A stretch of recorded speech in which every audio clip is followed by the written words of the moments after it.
Everyone, कैसे हैं सब लोग। मेरा नाम है ऋषि और स्वागत करता हूं आप सभी का science and humanities juniors YouTube channel पे। तो आज की जो ये वीडियो होने वाली है ये बहुत ही इंपॉर्टेंट वीडियो होने वाली है, जिसमें हम बात करने वाले हैं क्लास 10th के साइंस के सिलेबस के बारे में। क्या सिलेबस हमारे पास रहने वाला है उसका आज हम पूरा जो है ओवरव्यू करने वाले हैं। अभी कुछ टाइम पहले क्या है, सीबीएसई ने और आपका जो स्टेट बोर्ड होता है, जैसे कि राजस्थान बोर्ड की बात करूं मैं, सीबीएसई एंड आरबीएसई की, तो अभी क्या है, इन बोर्ड्स ने अपने अपने जो ऑफिशियल साइट से वहाँ पे अपना जो है उस सिलेबस को रिलीज किया है। तो बच्चे बहुत ज़्यादा पैनिक हो रहे हैं कि क्या सिलेबस रहने वाला है, कौन कौन से चैप्टर इसमें आने वाले हैं, और बहुत सारी चीज़ें हैं जो बच्चों को पैनिक कर रही हैं। तो इसके लिए हम आज बात करने वाले हैं। तो सबसे पहले तो हम बात करें बुक्स की। तो एक्चुअली में क्या है, हमारे पास मार्केट में हम देखते हैं कि बहुत सारी हमारे पास जो है रिकमेंडेड बुक्स रहती हैं, बहुत ज़्यादा एडवांस बुक रहती हैं। बट क्लास 10th के लिए जो आपको सबसे ज़्यादा नेसेसरी और सबसे ज़्यादा जरूरी बुक है वो होती है आपकी एनसीईआरटी।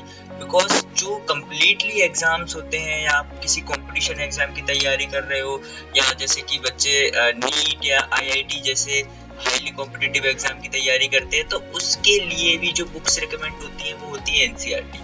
और वैसे भी ये जो हमारा बैच है वो प्री फाउंडेशन बैच रहने वाला है, कम्प्लीटली फाउंडेशन बैच रहेगा, जिसमें आपको जो है नीट और आईआईटी के लेवल की ही क्लासेस मिलने वाली है, वो भी एकदम फ्री, कम्प्लीटली फ्री ये पूरा बैच रहेगा, जो हमारे YouTube channel science and humanities zone पर आपको मिलने वाला है। और अगर आपने अभी तक चैनल को सब्सक्राइब नहीं किया है तो प्लीज डू सब्सक्राइब, अपने दोस्तों के साथ इस वीडियो को जरूर शेयर करें। आगे बात करें तो आगे आपको जो फॉलो करना है वो है हमारे क्लास नोट्स। बिकॉज ये जो क्लास नोट्स है ये बहुत ज्यादा रिसर्च करके, बहुत ज्यादा एनसीईआरटी को ध्यान में रखते हुए, इन सारी चीजों को ध्यान रखते हुए बनाए गए हैं। तो ये जो नोट्स है ये आपके लिए बेस्ट होने वाले हैं। आपको सिर्फ दो ही चीजों को फॉलो करना है, पहला है आपकी एनसीईआरटी और दूसरा है आपको हमारे जो ये क्लास नोट्स हैं इनको फॉलो करना है। बिकॉज मैंने बोला है जितने भी फाउंडेशन बैचेस हैं सब में ही आपको ये सब देखने को मिलेगा। आगे हम बात करें कि कौन कौन से चैप्टर जो है हमारे एग्जाम में आने वाले हैं, तो जैसे कि हमारे पास जो है क्लास 10th में जो चैप्टर्स होते हैं वो सबसे पहला आता है हमारा केमिकल रिएक्शन एंड इक्वेशन, फिर आता है एसिड बेस एंड सॉल्ट्स, फिर metal and non metal, carbon and compound, फिर life process, control and coordination, फिर हाउ डू ऑर्गेनिज्म रिप्रोड्यूस, फिर आता है आपका हेरिडिटी, फिर आता है आपका लाइट रिफ्लेक्शन एंड रिफ्रैक्शन, फिर आता है ह्यूमन आई, इलेक्ट्रिसिटी, फिर आता है magnetic effect and electric current, और लास्ट आता है आपका आर एनवायरनमेंट। तो अगर हम बात करें इन सभी चैप्टर की, तो ये टोटल जो है हमारे पास 13 चैप्टर्स रहने वाले हैं। ये 13 चैप्टर्स हमारे लिए बहुत ज्यादा इंपॉर्टेंट है, क्योंकि ये जो हमारा एग्जाम क्वेश्चन पेपर है ये इन्हीं चैप्टर से आपका मिलकर बन के आने वाला है। और इसमें भी अगर हम बात करेंगे तो हमारे पास अलग अलग सेक्शंस होते हैं जिसमें ये कम्प्लीटली हमारे पास आता है।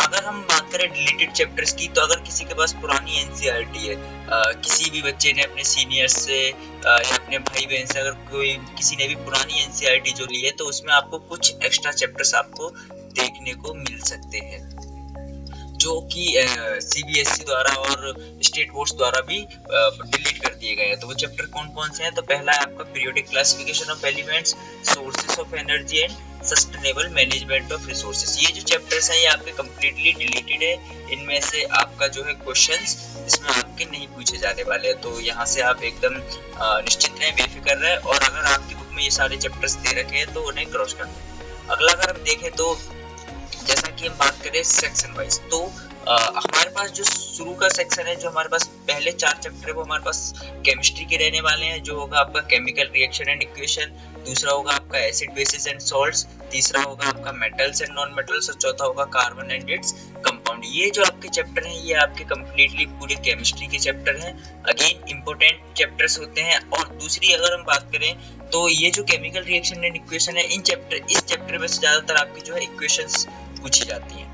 बात करें एसिड बेस एंड सॉल्ट्स में से, तो इसमें से आपकी जो है वो रिएक्शंस पूछी जाती हैं, मेटल्स एंड नॉन मेटल्स, और आपका कार्बन एंड इट्स कंपाउंड। ये सारे चैप्टर जो है आपके बहुत इंपॉर्टेंट रहने वाले हैं। अगला अगर हम बात करें तो अगला जो हमारे पास चैप्टर है, या अगर हमारे पास जो सेक्शन है वो रहेगा आपका बायोलॉजी का सेक्शन। बायोलॉजी में हमसे क्या पूछा जाएगा?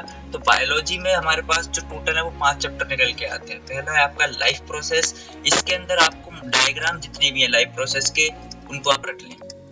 अगेन डायग्राम बहुत इंपॉर्टेंट है, इस चैप्टर के जितने भी डायग्राम है वो बहुत ज्यादा इंपॉर्टेंट है। अगला आता है आपका control and coordination, how do organism reproduce. इसके अंदर अगर हम बात करें तो फ्लावर वाला जो सेक्शन है, जो फ्लावर रिप्रोडक्शन वाला पार्ट है, अगेन वो बहुत ज्यादा इंपॉर्टेंट होता है। उसमें से क्वेश्चन हर साल उठ के आता है। आगे हेरिडिटी जो आपका अगेन बहुत इंपॉर्टेंट चैप्टर है, बट इसमें से जो है आपका एवोल्यूशन वाला जो पार्ट है वो कम्प्लीटली डिलीट कर दिया गया है। इसमें आपका जो एवोल्यूशन वाला पार्ट है वो कम्प्लीटली डिलीटेड है, वो आपसे इसमें नहीं पूछा जाएगा। अगला आता है आपका अवर एनवायरनमेंट, थ्योरेटिकल चैप्टर है, काफी ज्यादा इसमें आपको थ्योरी देखने को मिल जाएगी। तो अगेन ये भी आपका जो है मार्क्स गेनिंग चैप्टर है, तो इसको भी आप ध्यान से पढ़ें। आगे अगर हम बात करें तो हमारे पास है फिजिक्स। अगेन 4 चैप्टर इसमें भी आपको देखने को मिल जाएंगे फिजिक्स के अंदर। अगर हम बात करें, पहला है लाइट रिफ्लेक्शन एंड रेफ्रैक्शन। लाइट जो भी हमारे किस तरीके से रिफ्लेक्ट होती है वो सारी चीज इसमें आपको देखने को मिल जाएंगी। इसमें हम बात करें तो न्यूमेरिकल्स इसमें आपको देखने को मिलेंगे फिजिक्स के अंदर। अब तो अभी बहुत कम न्यूमेरिकल्स हमें इसमें देखने को मिलते हैं, बिकॉज इसके अंदर भी जो पर्टिकुलर टॉपिक्स है उनको डिलीट कर दिया गया है। अगला बात करें human I and colourful word, तो ये इसी से कनेक्टेड है। ये जो आपका चैप्टर है ये इसी से कनेक्टेड है। अगर आपको ये चैप्टर समझ में आता है तो ये बहुत इजी रहता है। फिर आपका आता है इलेक्ट्रिसिटी, देन आपका आता है magnetic effect of electric current. अगर हम बात करें फिजिक्स के सेक्शन की, तो बच्चे जो है इसको लेके बहुत ज्यादा परेशान रहते हैं।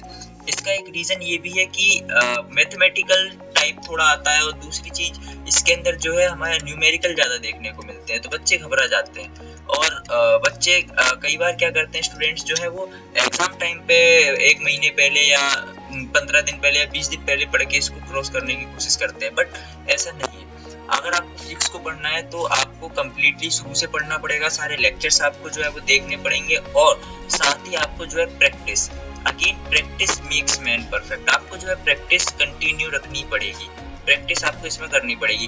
हमारे पास पूरा टाइम है, अभी हमारा बैच शुरू हुआ है, हमारे पास लगभग पूरा 1 ईयर्स का जो है ड्यूरेशन टाइम है, तो हमारे पास बहुत अच्छा समय रहेगा, हम बहुत अच्छे से तैयारी कर सकते हैं। और अगेन जैसा कि मैंने आपको बोला कि ये जो बैच है ये कम्प्लीटली फ्री है, इसमें आपको कोई चार्जेस नहीं देने, और ये सारी जो क्लासेस हैं आपको यूट्यूब पे ही देखने को मिल जाएंगी। तो अगेन मैं आपसे रिक्वेस्ट करूंगा कि अगर अभी तक आपने चैनल को सब्सक्राइब नहीं करा है तो प्लीज डू सब्सक्राइब, चैनल को सब्सक्राइब करें, और इस वीडियो को अपने बाकी दोस्तों के साथ भी शेयर कर दें। तो यही हमारा जो है कंप्लीट सिलेबस ओवरव्यू रहने वाला है।